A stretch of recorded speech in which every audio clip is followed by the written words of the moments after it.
Welcome, everyone, to another episode of There's Just Something About Kansas City, where we join in casual conversations about the people, places, and things that make this such a great place to live. And the first thing you're asking yourself is, why does Frank Ball have a bow tie on? And we got a great story for you coming out of here, because I have the one and only Mr. Bow Tie himself, without a bow tie today, former mayor of Kansas City, Missouri, the one and only Sly James. And Sly, I have to apologize, but number two, I think it's great that I have the bow tie on and you don't today. Well, you know what? When you said casual, casual don't mean bow tie to me. So I came casual. But yeah, you look good in it. Thank you very much. We're going to have to teach you how to tie a real bow tie. I know. This is the hook. I've got the hook on, which is cheating. Yeah, you're above the age of 10. You can tie your own tie now. I had to tie my own tie so much that it was just crazy. So, my entire life. So we just go from there. You know what I mean? Let's talk about the bow ties for a second, Sure. Okay? How did it all get started for you with the bow ties? I won a bet. Or I lost the bet. I'm not sure which. But it was with John McGurk, my first chief of staff. And the bet was, I think if I lost, I had to wear a bow tie. I must have lost. So I wore a bow tie that he gave me and my wife tied for me. Because I was young. Were you older than 10? Were you older than 10? A little bit, then but you not should have known much. how to tie the bow tie. Yeah. It comes back to haunt me. But anyhow, I wore it, and people started saying, "You look good in a bow tie." And so I said, okay, cool. And so the next time it came up, I wore another one, and then I kept getting compliments. And I kind of liked them because you can do a lot of stuff with the bow tie with patterns because it's smaller. And if you have the same pattern on your tie, long tie, it looks like you just stepped out of a yard sale. Yeah, exactly. And so you don't want to do that. So I started liking bow ties, and it was unique, and it became a uniform. And one of the things I've learned is that now that I'm out of office, when I'm not wearing a bow tie, people come up and say, "You look familiar."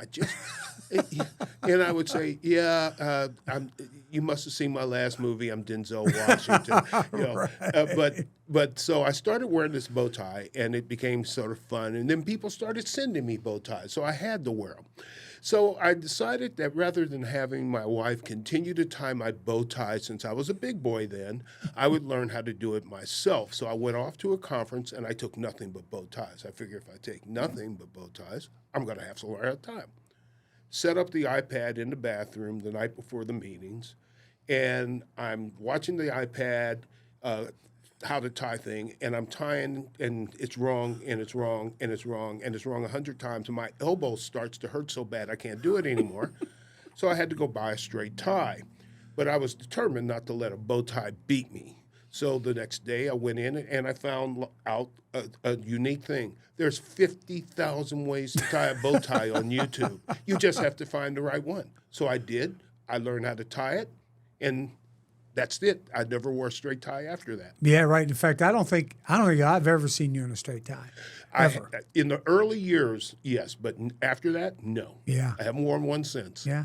Well, let's talk about Sly James a little bit. Let's go back to childhood, and you are a Kansas Citian. Absolutely. Born and bred here, high school here. Then Yes. We'll talk about going off to the Marines and being an MP, and then coming back and going to college and doing all that sort of thing. But let's talk about the childhood growing up at, 44th and Montgall? 44th and Montgall. I actually started up until the age of 9 at 1118 Armstrong in Kansas City, Kansas. And my parents moved to Kansas City, Missouri, because they thought there was a better educational option here in Catholic schools. So we had to convert to Catholicism, because back then you couldn't just go to a Catholic school and pay your tuition and do that like you can now. Then you had to be Catholic. So the good news is that Catholic Mass was an hour long, and coming from the Baptist religion that was like 4 days of the week, we thought it was a savings overall, so it was worth the investment. So we went to Immaculate Heart of Mary School on Swope Parkway. I used to jump Brush Creek, climb the hill, and go up. Wow. Walk from 44th down Prospect to the school, and then after that went off to Bishop Hogan High School, where I was, for the entire time that I was there, the only black male in a school of 600. Wow. Now, here's the upside and downside in one fell swoop. I went out for football. I was automatically a running back and a wide receiver. Didn't have to do anything. It was like, that's where you're playing. And I said, okay, at 138 pounds, that's all I could play That anyhow. was a perfect spot, right? But, school was 600, 400 were girls, 200 were boys, and the football team sucked. It was horrible. We went a year without scoring. Without scoring. Yeah, but not just without winning, but without scoring. Yeah, but we were playing Paseo and Central, and the players on the freshman team at Paseo and Central were driving Cadillacs and smoking cigars when they came out to play. But yeah, it was not a good time. But we had some good friends, and I remember the famous thing was when we played Pim Day, and we hated Pim Day because they always made fun of us, and we knew we would never win. But we told them, we may not beat you, but we're going to hurt you. So that was high school. Yeah, and then you get to the end of high school, and I'm not going to assume here because I'm going to let you tell the story. You're getting out towards the end of the Vietnam War. Yeah. Correct. You're right. At the end, was it set? When did you get out? 1970. Graduated high school 69. Oh, 69. Okay, yeah. I was So you're 1A right there. draft eligible. Wow. And so I kept calling, and in 1971, early 1971, they reached me. They were about to reach me, so I started looking around. This is for the lottery now. We're in the lottery at this point. Yeah. Well, I was gone. There was Yeah. no ifs, ands, and buts. I was gone. My father had been a Marine, and I remember saying, the Marine Corps today is nothing like it was when I was in there. And, that Of music course you're not. listening to ain't real music. You need to listen to stuff that's got one drum, one bass, and one guitar. No singing. Right. But at any rate, so I started looking around, and the Marines, when I went to talk to them about recruiting, they said, if you get drafted, you are 100% going to Vietnam. If you enlist for 4, your chances go to 50%. I thought, I'll take my chances with the 50%, enlisted for 4. Took off on my first airplane ride to San Diego for boot camp. Right. And became scared for the next 13 weeks. Yeah, they scare you straight there, don't they? It was a life-changing experience to go through boot camp because I did things that I never thought I could do or would do, and in some instances should do. But because I had done them, then I started to believe that you can stand on your head for a week if you have to. Right. So it taught me the concept of perseverance. And another thing it taught me was to shut my mouth. I'd been a hippie. I was railing at the walls that, down with the war, burn the draft cards. And I learned that sometimes it's better just to keep quiet and wait for your shot as opposed to be standing at the wall. But I had to be there, and I made the most of it. And frankly, the Marine Corps is one of the best things that ever happened to me. Yeah, I was going to say, it probably set you up pretty well with the discipline, knowing, like you said, there's some things you didn't think you could do. And I think after you get out of the Marine Corps, you probably think I could probably do just about anything. Well, absolutely, and that's exactly what happened. And the other thing is that it gave me, when the Marines talk about esprit de corps, they mean it. The Marines are unlike other military branches in this regard only. I've never been in a place where I found out that somebody was a Marine and we didn't have a conversation and end with Semper Fi, where we didn't talk about the Marine Corps a little bit. Right. Or there's something about being in the Marine Corps, which is a small, relatively select group, and bad people, really bad people, well trained, and it was just kind of made you feel special to be a Marine. Right. And when all my friends were going off, well, let me tell you this story. Military police was trained at Fort Gordon, Georgia. Fort Gordon was an Army base, and we went there after boot camp, 13 weeks of boot camp, and then 8 weeks of infantry training. Every Marine's an infantryman. So we were climbing mountains, going on 2-day hikes and stuff, and Had your firing. pack on, your 60-pound pack. We were getting ready for war. Right. And they were training us to go to war. And I frankly appreciated it. We even had T-shirts that said, "War is our business, and we're good at it." It's kind of a weird thing to say, but it's true when you're in that circumstance. So going to Fort Gordon, when all the Marines showed up, we were automatically made leaders in the company. We were when we were practicing hand-to-hand combat and there were bones broken, they were broken by Marines. When we talked to our friends from the Army who were there about what they had done, we had done so much more. We had fired every weapon that could be fired, that could be held absent flamethrowers. We had thrown grenades and done all this stuff. They hadn't. Right. And when you're thinking about sending people off to war and they haven't had the same types of experiences, you felt a little bad for them. Yeah, sure. They didn't have the training you had. They didn't have the training. And you know, it was fairly obvious in some instances, but they were good people and they were doing what they were supposed to do. Right. Okay, so you're an MP and you saw a lot of the world being an MP for the Marines, didn't you? Saw a lot of California, but then was in Japan and the Philippines. Japan was cool. The best bacon, lettuce, and tomato sandwich I ever had in my life was in Japan.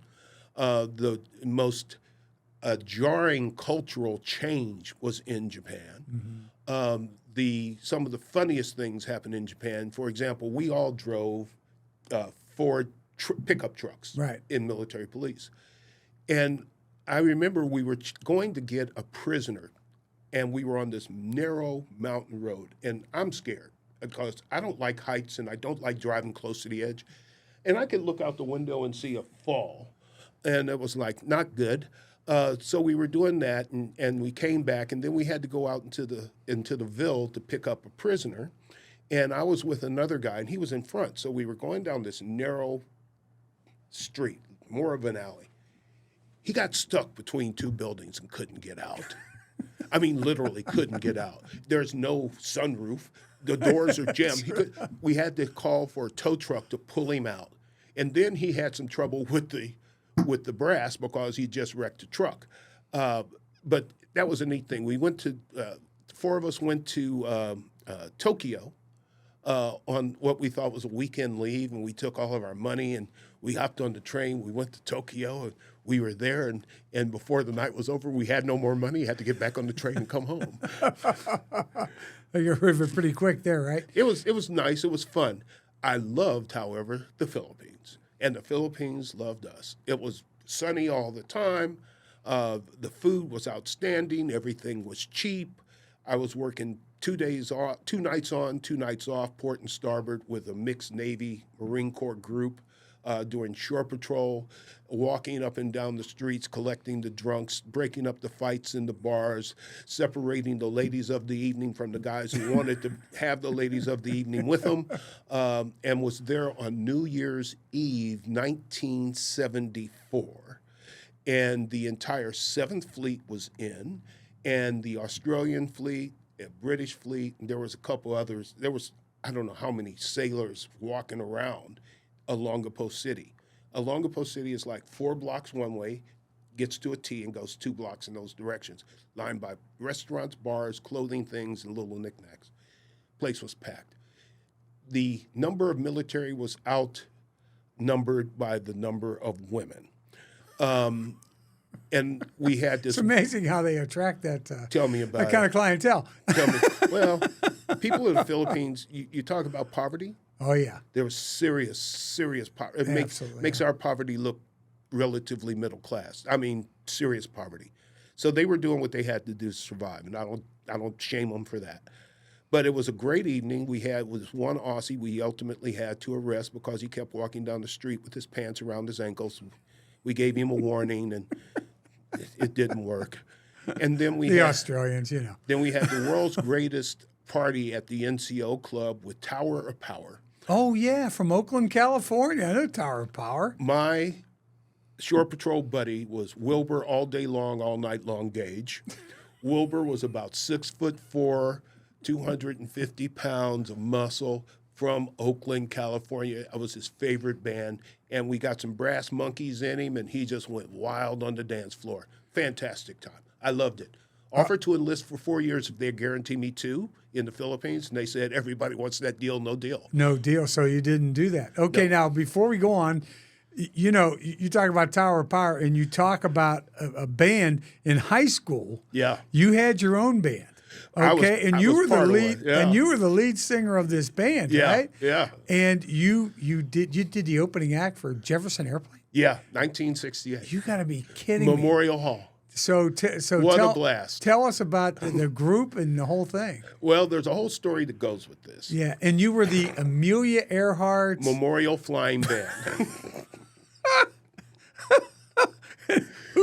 Who came up with that name? Tom Cassidy, who's unfortunately no longer with us, but Tom was one of those guys who was a little bit out of the box, shall we say. What a name for the band. Oh, it was great. Did you have a female in the band? Not at that time, Okay, no. all right. No, but at some point, the Amelia Earhart Foundation kind of contacted us and said, you shouldn't be using that name. So we wound up being Manchester Trafficway. But the Jefferson Airplane concert was absolutely pivotal. My family and I, we were going to the Chiefs game. It was Sunday. And I loved the Chiefs then. I love the Chiefs now. And so I went in to tell my band leader, Chris Emily, called and said, hey, we got an audition to be the opening act for Jefferson Airplane. I said, cool, when is it? Today. Uh-oh. Okay, so I went and told my father I got to go to band practice. And said, no, you're not. You're going to the game. I said, no, I need to go. No, you're going to the game. I said, if I don't go to band practice, we can't get this gig. This is really cool. We got to do this. He said, no. So I said, okay, hold on a minute. I got to go back and get something. I went into the house, put on a sweatshirt, grabbed all my school books, everything I could carry, went out the back door, jumped the fence, and left. Went to the audition. We got the gig, and then I never went home again. Ever? Ever. I never went home again. Didn't talk to my parents for 4 years. Oh, you're kidding me. Absolutely not. Absolutely not. Went to the bank the next day. How old were you then? I was 16. So you were a junior? I was a junior. Junior in high school. Uh-huh. Took all your books, clothes you just had on your body, and just left. Yep. And went to the bank the next day, took all the money out, paid my tuition for the rest of the year, and that was it. And the tuition money that you had there was because of the band, right? Well, were you making money? We weren't making enough then. Okay. The next year, however, I was able to pay all my tuition out of band money, and then some. I was renting a house at 18. Oh, okay, it was weird, but yeah, it was pretty fun. But that was a pivotal time. It was it's one of those things that kind of told me early on, you can do more than what you think you can do. It may be tough and may be weird, but you can still do it. And so I had this choice. And I love my parents, but, at the end of the day, I was a 16-year-old. I was going to do what I was going to do, and they weren't going to tell me. Right. All right? But I could not let the other members of the band down because I wanted to go to a football game. Wow. And I was ticked that my father wouldn't see that and let me go. So I had a choice. I could either go and be mad at him and let my friends down, or I could go and they could be mad at me. So I decided to go do what I wanted to do. And frankly, it was the best thing in the world for me. It made me independent. Right. Did it also influence the fact that right after you got out of high school, you went to the military? The fact that you weren't talking to your mom and dad and at that period, during that period of time a little bit, and you just decided, I think this is the way to go? No, those two things weren't really linked. I was just gone. I had blown an opportunity to take a scholarship to Notre Dame. Wow. They came to look at me and talk to me when I was at Hogan because they wanted to diversify Notre Dame. And I'm sitting talking to the guy, and I said, you're really just here talking to me because I'm black, right? And he didn't care for that. Yeah, right. So that ended that. But then again, I look at things very differently. I don't look back with any regret because all the things that happened to me are the things that made me who I am today. And I kind of like me. Yeah. So I'm not going to sit back and try and change something because it would have changed the entire trajectory. And I'm happy with where I'm at, so I'm happy with where I've been. Yeah, and I've heard a lot of people say those types of things too when something happened to them and they then got through it and became who they became on, later in life, that they were so happy that they'd done what they did. Well, even though at the time you just wondered, is this going to work out? Yeah, but you know what? Not taking the safe bet all the time taught me that you don't have to take the safe bet. You can take the adventuresome bet, and you'll be okay. So that was the first time I confronted that. The Marine Corps reinforced it, and everything else has been the same way since. I've never been afraid to take an unconventional route to get to where I want to go. Right. So the military at that time, I got out of college in '69. You got out of high school in '69, right? So you're significantly older than you are, definitely. Yeah, yeah. absolutely. So you're the deal old. is, if before I went, when I was in high school, which was I graduated in '65, I could have, because I went to college, I was deferred. Right. So if you'd gone to college right out of Hogan, if you'd accepted the ride to Notre Dame, whatever, you wouldn't have had to go to the military. Probably not. Right. Yeah. But you still say the best thing ever happened to you was the military. It taught you there is no civilian equivalent to military service. Oh, right. Exactly. There is nothing that's going to compare to it. Having gone through the Marine Corps and the pride of finishing that and doing well there, I wouldn't have had that opportunity if I'd been deferred. I would have always had to listen to my father tell me about the Marine Corps and how tough it was. Now, my father was a Marine. I'm a Marine. One of my sons is a Marine. So all of those things are pretty much embedded in me, and the lessons learned still with me today. For example, there's two things that I learned that I live by. One, my father taught me, you can't go wrong by doing right. Number two, from the Marine Corps, improvise, adapt, and overcome. And I live by that, because one thing you learn when you're learning how to do battle is you can have all the plans you want. The first bullet, those plans go out the window. You better improvise, adapt to the conditions, and overcome, or you're dead. It's just that simple. Yeah, that's right. Who was the boxer that said everybody has a plan? I think it was Mike Mike Tyson said until you get I hit punched you, in the until face. I hit you in the face, then your plan goes right out the window. That's exactly right. Yeah, exactly. Exactly right. Exactly. Okay, so you serve your military, you come back. Thank you for your service, by the way. Oh, yeah. And you decide I'm going to go back to school. Obviously, you're a good student. Yes. I mean, I don't think there's any doubt about that. Yes. I think when we talk about your college, you'll I hear wonder more how about sometimes, but yes, I was. Yeah, right. And so you decided to come back, and you end up at Rockhurst, right? Yes. You decided to go back to school. Had that been your plan after I got military? I'm going to go back. I knew to that school? I knew that I wanted to be a lawyer. Okay. Okay, I knew I wanted Gosh, to be a lawyer, so I was going to go to college, and I love Kansas City. Plus, I didn't see any reason to go looking around someplace else, so I decided to go to Rockhurst. It was nice. It was comfortable. I enjoyed it. I'd been Catholic grade school, Catholic high school. Going to a Jesuit college didn't seem like a big switch. Nope. It was kind of like, okay, that's cool, and did that, and then went off to Syracuse University for my first law school year and transferred to University of Minnesota, finished there in '83. What made you transfer from, number one, why Syracuse to begin with? And then number two, why the transfer? I had a fellowship at Syracuse that was pretty sweet. The fellowship paid for all my tuition, all my books, and gave me a living stipend. Plus, I had the GI Bill. Mm-hmm. So whereas in college, I'd been working 40 hours a week and going to school, now I'm in the lap of luxury, living in a studio apartment with an Irish Wolfhound that took over the entire place and had money in my pocket to buy candy bars. Couldn't beat it. There was no room on that couch for anybody but the Irish Wolfhound. No, and there was no arguing with him because he was bigger than me. That's right.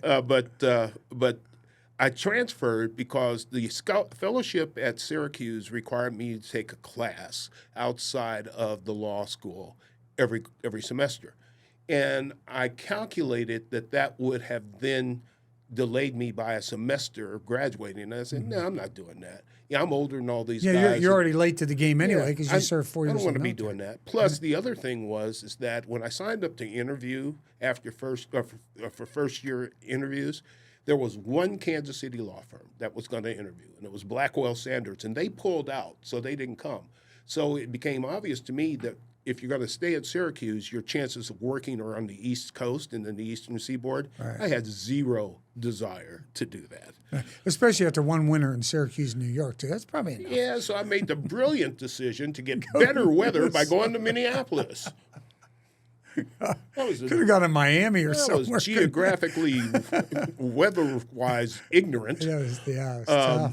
But and also too, Syracuse kind of messed me up because I had gone to a party and it was bad and it was snowing and the snow was blowing horizontally, and I realized I'm in the area of town where the streets are all named after presidents in the order of their service. I had no idea of whether I should go towards George Washington or Abraham Lincoln, and I'm like, somebody get me out of here and give me some map or something. But the main reason was the class, and then getting back to Kansas City to work. I had some good job offers in Minneapolis after law school, but I couldn't see doing the winters there voluntarily. I just couldn't do it. Listen, I spent 2 winters in Green Bay. I know exactly what you're talking about. You know the drill. Oh, gosh, yeah, heck yeah. So then you start applying for jobs, obviously, and interviewing or whatever. And your first job? Blackwell, Sanders, Matheny, Waring, Lombardi. I had turned down the Minnesota Attorney General's office. I had another offer in Minnesota. I had an offer in Chicago, and I had an offer with Brian Cave in St. Louis. Brian Cave, good law firm, good people. But I was a little bit put out by a couple of things. One, I was interviewing with a partner who was called away, and he said, walk around, talk to some of the associates. I walked in, 2 associates in an office. I say, hey, how you doing? And we talked for a while. What do you guys do? And they said, we do this, and then we're on our rotation. What's your rotation? Well, we spend 6 months in banking and 6 months in construction and 6 months in tax and 6 months in this. I said, you have to do that? He says, yeah, everybody has to do that. I said, no, not me. I'm not doing that. I ain't doing that. And I said, how do we get back to so-and-so's office? They said, who? I said, okay, I get it. Too big, too much. Right. And then they took me to lunch at a club, and I looked around, and I had this sensation that I was the only black person there who was sitting down to eat. Everybody else was serving. Right. And a guy comes up and looks at me and says, brother, how you getting here? I said, I don't need to be here, man. I'm going back home. All right. So they were nice, good people, but I didn't want to rotate. I knew what I wanted to do. I wanted to be a trial lawyer. I didn't want to be doing taxes. I would have screwed somebody's life up and they'd wound up in prison for not paying taxes. But so I came and I interviewed with Blackwell, and they had no African-American employees at all, but great plan, good people, offered me a job. I accepted on the spot. Came back later to see Bill Sanders, who wasn't there. Bill sat with me in his big corner office for an hour talking to me about what I could do and how he was going to do this for me. And he takes me around, and he literally, the senior partner in the firm, takes me around and introduces me to every single person that was there. Wow. We come and sit back down in his office. He says, well, we're about done here, but I tell you what, if anybody ever gives you any trouble about being black, you let me know and they're fired. And I said, well, thanks, boss, but I've been black a long time. I can handle it. Yeah, I know how to deal with it. Right. And so we got to be great friends, and it was one of the best things going. Yeah. So I was their first black associate, their first black partner, and then at the end of 10 years, I left and did something different with one of the other partners, Nancy Kenner, and we flipped from defense to plaintiff's work, and the rest is history. Yeah, and then you end up opening your own law firm. Right. But let's talk about, when did the political bug bite you? It's really interesting. It was a late bite, but I was my wife would tell you I'm a habitual joiner. At one point I was on a number of boards and committees and this and that, and I told her, I said, somebody just called and wanted me to do such and such on a board or something like that. She says, oh, I hope they meet between 2 and 3 a.m. because that seems to be the only time that you would have to do it. Oh, boy. And I said, nope, I don't think so. So I was working, and I was starting, and I'd been appointed to the Economic Development Corporation by Mayor Kay Barnes, and I had been in the Jackson County. I'd been appointed to work on the Jackson County Ethics Commission with a handful of people to do an ethics code that they soon threw in the trash as soon as we were done with it. And I'd been around the political game for a number of things. I was co-chair with Albert Reeder on the stadium reconstruction renovation deals in 2005. Right.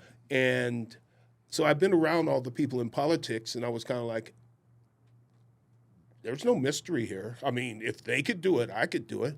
And then I just started, during the Funkhauser era, it was kind of like, I'm really kind of tired of all the negativity and people want to badmouth Kansas City, and we always want to be like St. Louis or Yeah. Minneapolis or Chicago or someplace. I said, that's nonsense. We're better than that.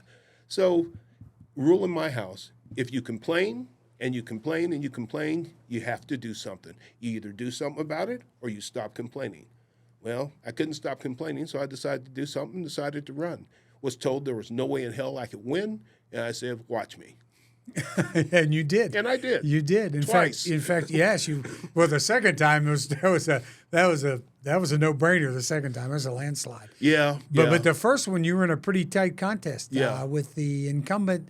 Is it Burke? Funkhouse. Mike Burke and I. Yeah. Yeah. Yeah. And Mike and I were friends, and we became even better friends. Yeah. And the interesting thing about Mike is that a lot of the things that he and I were both talking about were very similar. Right. And so we actually met and said, you know what, Mike, I don't know who's going to win, and he didn't know who's going to win. He said, but I said, why are you doing this? He said, I just want to serve the city. I said, me too. I said, so how about this as a deal? Whoever wins will call on the other to help. Okay? Yeah. And we had that deal. So I won. He came up and said, gee, I'm glad you won. I said, I really didn't want this job anyway. I said, well, you might not be, because I need you to chair the arts convergence for me and put together an arts plan. And by the way, this Google thing, I want you to join with the 5 people that Mayor Reardon has agreed with to put on a committee, and I'm going to put you on a committee. You'll chair our side and work together with them for a year or so and put together a plan for how we're going to maximize the return and investment on Google. And he did those things. And then he came and said, I got this hotel deal. Originally it was Hyatt and turned out to be Lowe's. Right. And then he died.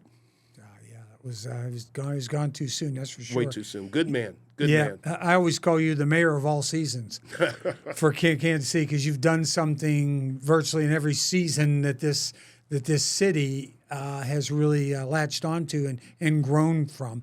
You talked about Google. Yes. And you're talking about, you're trying to make Kansas City the Silicon Valley of the Midwest.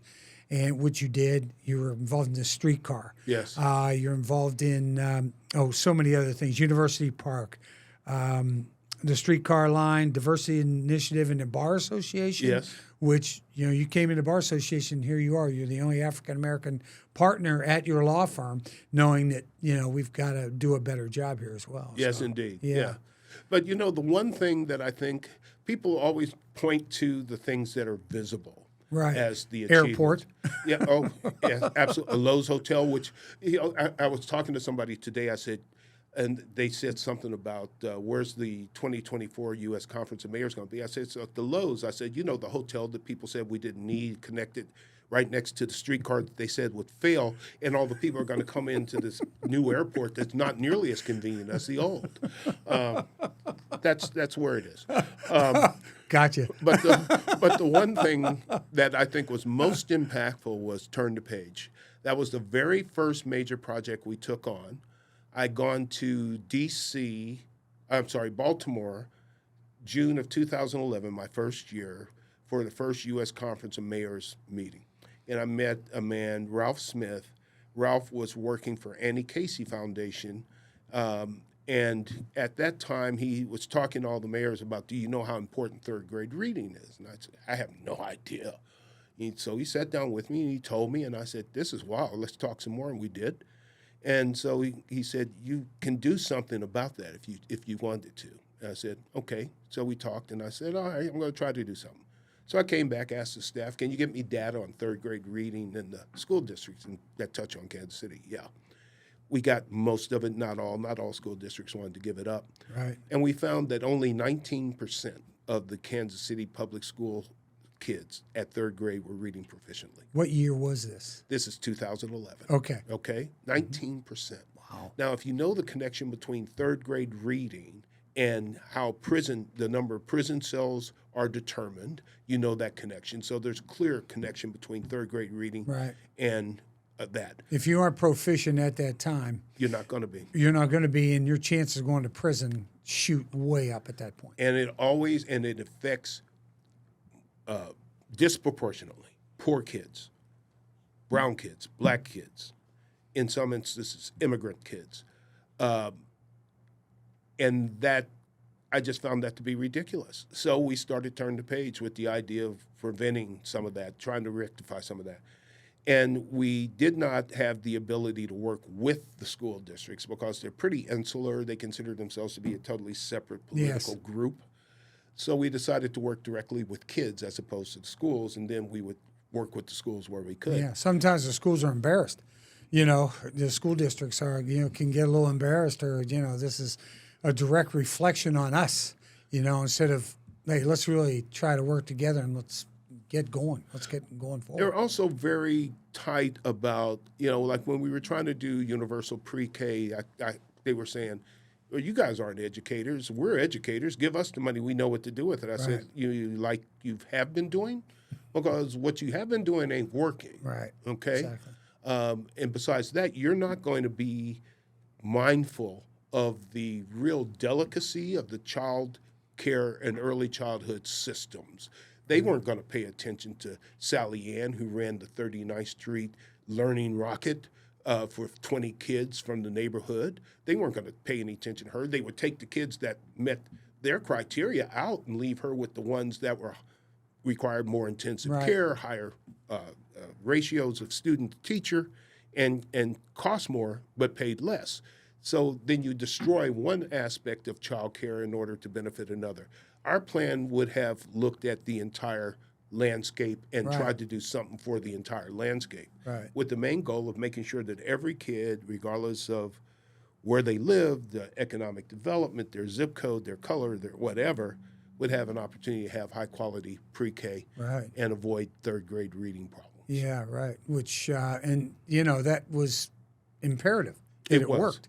But that's too late. Yes. We should have been talking about pre-K.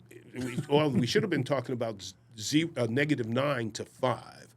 We should have been talking about how do we get to pregnant families and start to educate them on what it's going to take. How do we make sure that kids all the way through in the first 2 years when their brains are 85% formed, and by the third year when they're 30 million words behind their compatriots, how do we avoid that? Because if you're 30 million words behind at 3, you're 2 years behind at kindergarten, and your chances of reading proficiently at third grade are even less. Yeah, right. That's where we should be focusing, and we do not focus enough on the first 5 years of a child's life. It's kind of like trying to build a house and putting marbles in for a foundation and hoping somehow it doesn't affect what happens with the house above. Yeah, right. And it's all important to do that. You're right. And then from that point, okay, with you're a small business champion, obviously. Nighttime activity for the young, that was one of your big deals. Yeah. During the time you were mayor. Arts and culture, we talked about streetcar system, Google Fiber, new airport terminal. New supermarket at Linwood, the Linwood Shopping Center, which was in the desperately food desert, needed. Food desert, Absolutely. yeah, in that area. So all those things really, you had to be very proud of what you accomplished. And then I know, but knowing you and knowing the kind of guy you are, you probably think more about the things that didn't get done while you're in there instead of the things that you really did accomplish. But the things you accomplished were amazing. Well, the things that were accomplished by the ability to get people to work together to accomplish a specific goal. Right. And we were able to pull together coalitions. I can't ever take credit for stuff without mentioning the fact that, my former chief of staff, Joni Wickham, is stupendous. John McGurk, when he was there, set the stage. The staff that worked with us, if they weren't doing what they do, I would look like a bozo walking out of there half the time, and we wouldn't have gotten things done. Nothing gets done alone. You always have to work with people. But the things that we wanted to get done, we got a lot of them done, but we had 18 elections in the 8 years. I remember the 2 that we lost, expansion of streetcar and the failure of the pre-K tax. Right. Those are the ones that I really remember. But now the streetcar is going to be expanded. But it's not expanded in the way To it was where going to be. I know it's going to be the airport. It was going to be all the way, No, maybe to I'm not- Olathe? I'm not even no, because that's really a dream. That's a bi-state thing. I'm talking about just doing something that goes east and west. If you look at Kansas City and you take demographic slices, you go north and south, you're going to get the same slice in those demographics. Right. It's going to change colors as you go further east, but it's going to be the same people. We needed to go east and west to cut across those lines and to provide some equitable public transportation for people who weren't living on Main Street, weren't living in the core of the city, that weren't the first ones to turn green when Google came and they could put up the money to get Google. That's what we needed, and we didn't get that done for a number of reasons. And then when we finally had the vote to extend south down to Whole Foods at UMKC, we lost the ability to use a transportation development district in order to do it. So now, if you want to go east and west, we got to have a citywide vote. Yeah, right. And that's a lot tougher. Yeah. So there's people that want to take it north to the airport, and there's people that want to do this and that. But once again, if we do not pay attention to the equitable issues and don't go east and west, we wanted to go east on Linwood to Prospect, and we wanted to go east on Independence Avenue to areas that would have benefited by the economic development that traditionally takes place along rail lines, which is what we've seen on the starter line and what we're seeing on the extension down south. Yeah. But you still have to feel pretty good about what you did as mayor. Everything has to start somewhere. Yeah. And I will say this, I am beholden to Kay Barnes. Kay Barnes stuck her neck out, literally and figuratively, to get things going downtown. So we really started polishing off her dream. Right. If it wasn't for her getting H&R Block to go there and then build Sprint Center and then Power and Light, I don't know what would have happened. Right. We talked to the mayor. Yeah. We've talked to Kay Barnes. She's on a this sweetheart. Show. Love her to death. She is terrific. She's just a terrific lady. She's wonderful. She came in and it was just great. It was awesome just talking to her. She's very inspirational. Yeah, she's a neat lady. She's great. So I know you love Kansas City. Absolutely. You would have. You've been now. You've got the Wickham James law firm, and that, of course, is with Joni. Wickham James Strategies and Solutions. We're not a law firm. Okay. We're a consulting firm. You're consulting. And I don't practice law, but I do mediation and arbitration. I see. I always thought that was a law firm because it was you. Well, so a lot of people do, and I don't generally disabuse them of it because at some point in time it has some benefit. But you don't need to be a lawyer to mediate or arbitrate. And I decided after being in office, practicing for 30 years and then being in office for 8, I didn't want to go back to do that again. I would have been bored out of my mind. I would have. I mean, the same type of stuff, dealing with the same types of issues day in and day out. Yeah. Being in the mayor's office, every day was a box of Cracker Jacks. You never know what you're going to get when you open it up. Yeah, especially the prize. That's at exactly the end, right. Which ended up being a booby prize sometimes. Yeah, sometimes it's stuck to your finger. But you and Joni, she was your chief of staff when you were mayor. So you two really, when you went into this enterprise together, that was the forward move that you wanted to make at that point in your career, right? Absolutely. It's been great. Yeah, and so where are we in this city? I mean, we love Kansas City. I know you're always trying to make it better. Everybody, I think, here is trying to make it better. I think I'm not from here originally, and I'm very proud of this city. All my friends are the East Coast. I'm an East Coast kid, and all my friends in the East Coast, they just go, why'd you stay there? So what are you doing there? I said, man, there's just something about Kansas City. There's just something about the place. What is it about Kansas City for you? It's always starts and ends with the people. It's cliche, but it's true. And if all you have to do to find out it's true is spend a lot of time around people who come in from other places to Kansas City, and they'll tell you things that Kansas Cityans won't necessarily recognize. How friendly the people are, and how clean the city is. Believe it or not, and I remember we were getting a lot of complaints about potholes. And that's every winter. Oh, yeah. That happens everywhere. Oh, yeah. And so there was a group from Minneapolis that came. I think it was Minneapolis, someplace in Minnesota. They were in town. And the subject of potholes came up, and they said, "You guys don't have potholes. We got potholes." And I thought, Swallowed a bus the other day. said, you know what? It's always a compared to what situation, Yeah, right, right. But Kansas City is unique for a whole lot of different reasons. Number one, we're a lot more sophisticated than people think we are. We are a lot more innovative than people give us credit for. We're a lot more varied than people give us credit for. And to some extent, we have blown away the low expectations. During the All-Star game, I first saw it in real life when people came in and their favorite line, my favorite thing I liked hearing them say was, "I had no idea. Yeah. I came here thinking this, and I had no idea."